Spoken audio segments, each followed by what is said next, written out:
covering news across your hometown tonight. We're working hard for you. This is WHSV News at 11. For the first time in history, the Strasburg Police Department is getting their own space, this after unanimous approval by the town council. Council members voted to move forward with the building purchase last night after tabling the item just last week. WHSV's Noah Harrison has a story for us tonight. Noah? Yeah, Cayley, the Strasburg Police Department is currently in the basement of the Strasburg town office, but they're moving to the old Truist Bank location on the corner of King Street and Holiday Street. Police Chief Wayne Sager says this location is ideal when it comes to evening traffic and the interstate. Or if we get a crash on 81, it shuts our town down, downtown area there. And so to have an egress, ingress, alternative route, out towards Queen Street is going to be critical. He says he and his crew are excited about having their own space, and he thinks that excitement will help them serve the community even better. I want the Strasburg Police Department to be the pride of the town of Strasburg. Every day we work to try to strive towards that goal, and what better way to be right in the center of town. Chief Sager says he'd like to thank the community and Strasburg officials for all their feedback and the support throughout this historic decision. Chief Sager says he's not sure when renovations on the new building will start, but some surrounding agencies have given him some good advice as planning begins. Cayley? Thanks, Noah. Staying in Shenandoah County, where a man is in custody after nearly 20-hour standoff with police in Mount Jackson, Joshua Linton of Timberville was arrested. It was a peaceful end to that hours-long barricade after Shenandoah County deputies got tipped off about a wanted man inside a home who was armed. This all happening in Mount Jackson at Perry Trailer Park Road, just off of Route 11. That area was filled with first responders as deputies worked to get the man to come outside. The Sheriff's Office said that several attempts were made to resolve the situation peacefully before Linton shot toward law enforcement from inside the trailer. After hours of negotiations, state police were preparing to forcibly enter the trailer with a battering ram and SWAT team. At that point, Linton did exit and surrender without shots being fired. He was wanted on several charges prior to the incident, including failure to appear in court and a probation violation. The Shenandoah County Sheriff's Office also obtained warrants for charges of reckless mishandling of a firearm, possession of a firearm by a convicted felon, and 3 counts of attempted malicious wounding of law enforcement.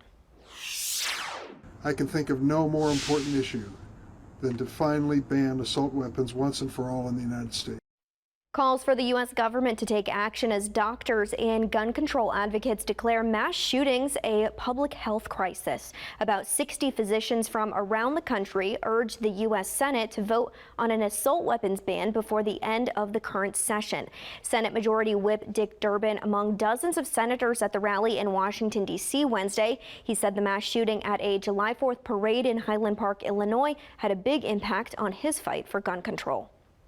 You know how the gun lobby always says the best way to deal with a shooter is to have a good guy with a gun? Let me tell you, Highland Park was crawling with lots of good guys and gals with guns or on the right side of law enforcement.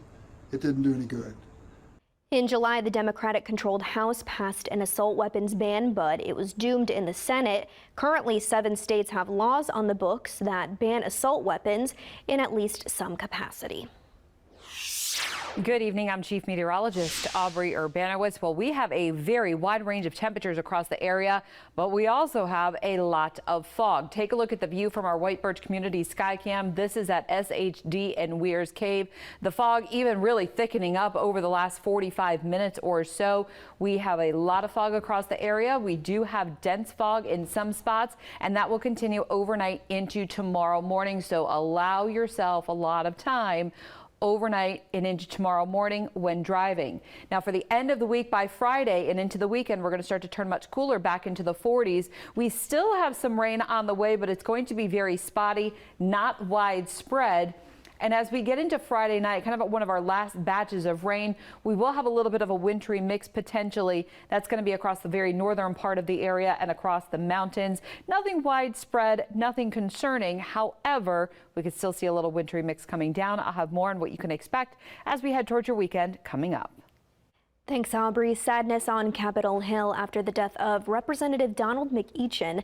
Virginia lawmakers are remembering him and the impact he had across the nation. WHSV Washington News Bureau reporter Jamie Bittner has the story. One thing that struck me while speaking to Virginia lawmakers was the huge amount of respect they had for Representative Donald McEachin, even if they sat on different sides of the aisle.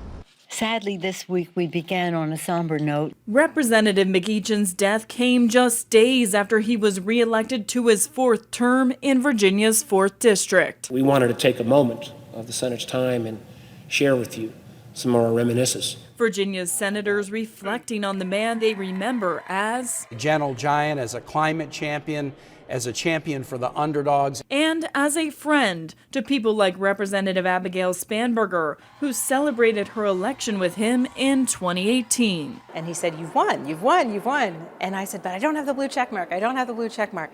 He said, "Oh, Abigail, come on, you've won." Republican Representative Ben Cline served with him in both the Richmond State House and in Washington. We need 435 just like him, the ability to really convey your thoughts without bringing down the level of discourse to what we see all too often today.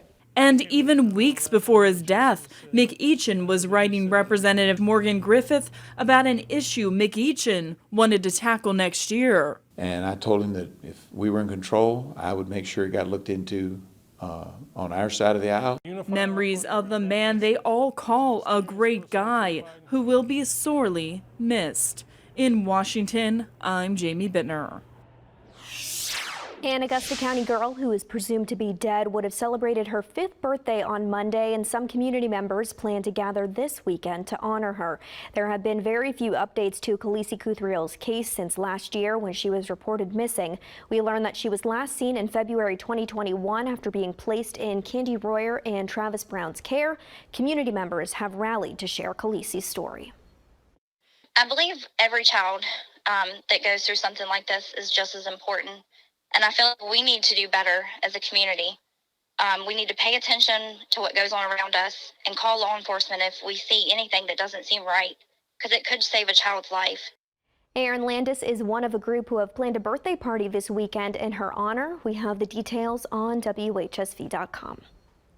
Health officials are suggesting people may need to mask up again as a storm of respiratory illnesses and an uptick in COVID hospitalizations strike the nation. New COVID infections are prompting mask recommendations from the CDC for parts of New York City. Now the CDC warns a COVID rebound combined with a rise in respiratory illnesses like flu and RSV may soon stretch healthcare workers thin. Several years have certainly not been easy, and we now face yet another surge of illness, another moment of overstretched capacity, and really one of tragic and often preventable sadness. In California, the state is expecting to see COVID and flu hospitalizations rise 66% by January. Coming up, more on a Supreme Court case that could impact the future of federal elections. Stick around. A new way to fight cancer, MRI Linac, is now at the UVA Cancer Center. The Cancer Center says it's a combination of a tool that treats cancer and allows doctors to see where the soft tissue around the tumor is. Not only does it let doctors see the treatment more clearly, but it involves the patient too. So we can show them on a screen where the tumor is, and when we set up to our treatment, we actually set up to where the tumor is. So we can be very aggressive with treatment of the tumor. The tool is installed over the fall and just finished up treating its first patient, who doctors say did great. Last week, we introduced you to Powerful Voices, Stories of Survivors, an art auction benefiting New Direction Center in Stanton, a resource for survivors of domestic abuse. Today, the JMU class who organized the event spoke about this experience of merging practical education and a taboo topic. We know that they happen, but sometimes we feel distant from it. So actually getting to dive into a project with an organization that works directly with these people, especially like the storytellers, we got to understand a lot better what goes on and how it can be prevented. The auction raised around $800 for New Direction Center, with the highest bidded art piece selling for $150. Students say this project truly made an impact. It really changed my viewpoint on these survivors because I think there is a big stigma of like, oh, you're a domestic abuse survivor and your abuse is what defines you, and it's truly not. Photos sold in the auction were taken by JMU Art students. The full gallery and the survivor stories are on WHSV.com. The Supreme Court heard a case Wednesday that could change the future of federal elections. Some argue state lawmakers should have the final say on how federal elections in the state are run, but opponents worry it could lead them to choosing desired election winners. Jen Sullivan breaks down the issues. The Supreme Court justices heard 3 hours worth of arguments Wednesday from Republican leaders in North Carolina. Your Honor, our position on the merits is to take as given state law as interpreted by the North Carolina Supreme Court. The case is Moore versus Harper. It revolves around an obscure legal theory that says state legislatures should have the final say on election procedures, not courts or even the state constitution. Some justices expressed concerns. I think what might strike a person is that this is a proposal that gets rid of the normal checks and balances. It started as a dispute over a GOP-led redistricting map. The case went to North Carolina Supreme Court, where they ruled the map was unconstitutional. Frustrated, the state GOP argued state legislators have the power to override the will of voters. It's an argument that creates a legal slippery slope. The blast radius from their theory would sow elections chaos, forcing a confusing two-track system with one set of rules for federal elections and another for state ones. Opponents worry it would give state lawmakers absolute authority and could lead to them choosing desired election winners. It would make the election-related decisions of legislators effectively unreviewable by state court judges, cutting neutral arbiters out of the process. I'm Jen Sullivan reporting. Well, despite the cloud cover, temperatures eventually rose into the low to mid 60s across the area. Take a look at today's weather almanac for today. Still well above average, but I'll have more on what you can expect as we head into your weekend. That's coming up next. Submit your photos in the WHSV News and WHSV weather apps. Your First Alert Storm Team forecast with Chief Meteorologist Aubrey Urbanowitz in the F&M Bank Doppler radar.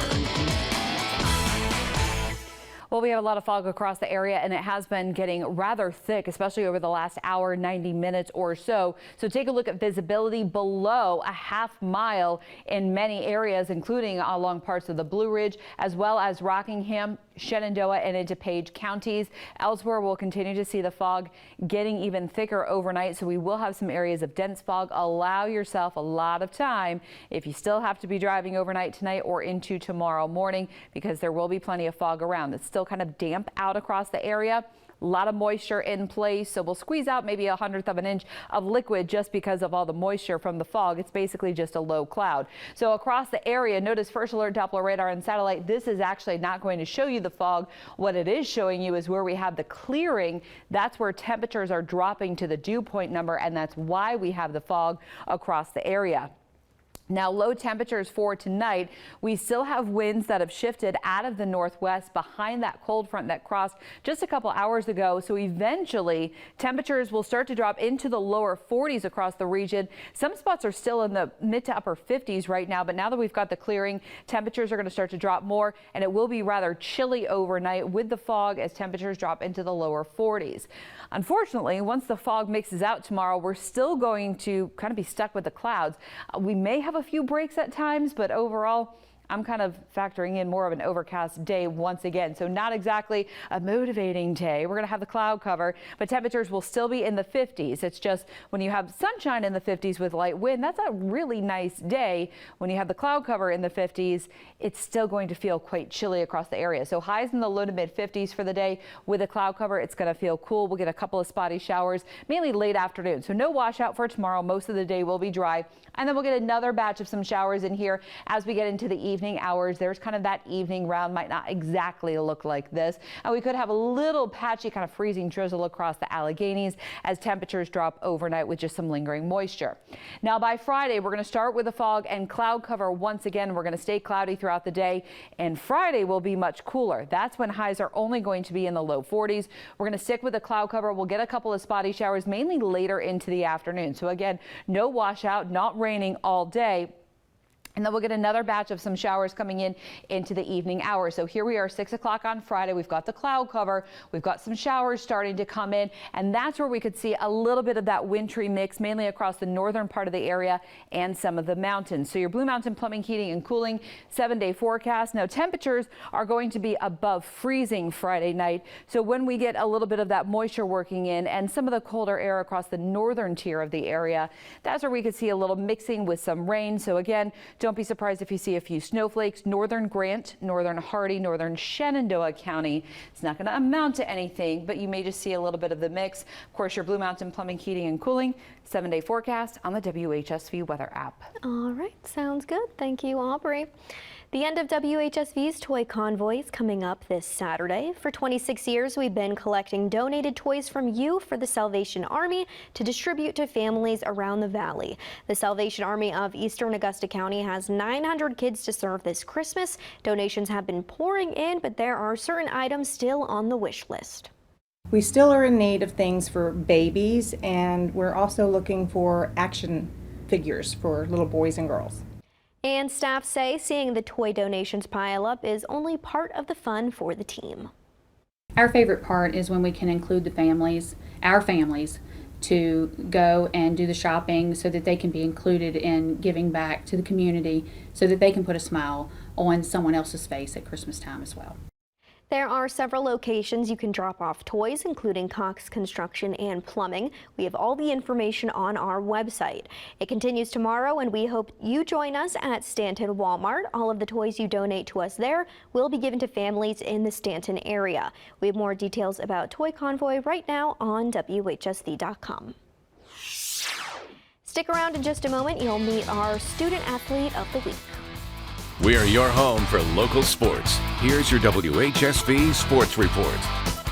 This week's Charlie Obaugh RV and Outdoor Center Student Athlete of the Week is a three-sport star from Moorfield, West Virginia. WHSV's Colby Johnson introduces us to Sterling Kump, the Potomac Valley Conference Volleyball Player of the Year.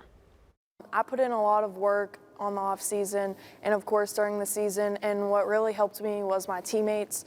They never let me settle, and they saw my potential, and they helped me reach my full potential. She went from like 200 kills last season to over 400 this season. So, and you know, you have to attribute that to her work ethic and her just wanting to be better. Sterling Kump was named All-State and won PVC Player of the Year in volleyball this fall. She also led her team to the second round of the state tournament. The difference between this year and last year was she realized how much of an impact she had on her teammates and how much they looked at her and how much of an amazing leader she is. Kump has also been All-State in softball and All-Area in basketball. On top of balancing three sports, she's one of the top students in her class with a 4.2 GPA and is a member of the National Honor Society and Student Council. Sterling is a very dedicated student, and she is very goal-focused. If she doesn't have the answer, she will work to get it. So she's a pleasure to have in class and always comes prepared. Having practice after school for 2 hours and then going home and having hours of homework, I learned how to spend my time wisely, and that helps me be successful on the court, on the field, in the classroom, anywhere. Kump said she hopes to attend college and become a nurse anesthetist after she graduates in the spring. As she finishes out her senior year, there's no doubt she's left an impact on Moorfield. I just hope to be remembered as a good athlete, a good person, a good student, just someone who made a positive impact on her surroundings. Congratulations to Sterling Kump, the Charlie Obaugh RV and Outdoor Center Student Athlete of the Week. In Moorfield, Colby Johnson, WHSV. New tonight, the NCAA says it's giving UVA football players whose eligibility expired this season another year to play. The Daily Progress reports the university asked for the extension. This is a response to the shooting last month, which killed 3 teammates, Lavelle Davis Jr., Devin Chandler, and Deshaun Perry. The Cavaliers canceled their last 2 home games, including the annual Commonwealth Cup against Virginia Tech. Stay with us. We'll have a final look at your forecast coming up in just a moment. The Queen City's economy has gone through many changes, but both new and different stores have been seeing a lot of your support since Small Business Saturday. One thing Stanton business owners love is how customers make it a great community to do business and call home. Really truly does feel like a Hallmark movie when they come into the store and I see them, or I might go to their store to shop for my family, and that kind of goes back into the small downtown business. Like if you were to go to those box chain stores, you wouldn't get that same kind of feeling that you do when you go downtown or to a small business. So if you haven't already, it's time to start shopping and support local.